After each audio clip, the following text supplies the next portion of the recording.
Dubai gold and diamonds, pride of generations, Perinthalmanna, Pattambi, Valanchery, Ramanattukara.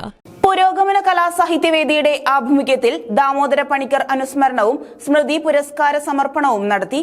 Andaladi ചന്ദ്രകാന്തത്തിൽ നടന്ന അനുസ്മരണ യോഗത്തിന്റെ ഉദ്ഘാടനവും പുരസ്കാര സമർപ്പണവും ലൈബ്രറി കൗൺസിൽ പാലക്കാട് ജില്ലാ പ്രസിഡന്റ് ടി.കെ. നാരായണദാസ് നിർവഹിച്ചു.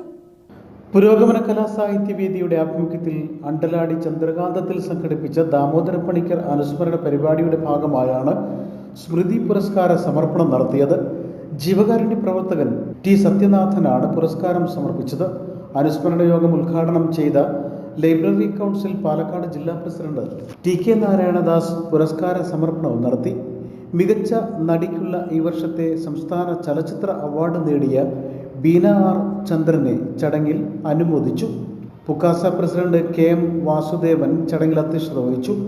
CP. Chitrabhanu, Ajith Krishnan, P. Narayanan, M. Ramachandran, A M. Narayanan, N. Neeraj, Sreeja Arangottukara, M T. Krishnanunni, T. Sathyanathan, M P. Gopinathan തുടങ്ങിയവർ ചടങ്ങിൽ പങ്കെടുത്ത് സംസാരിച്ചു.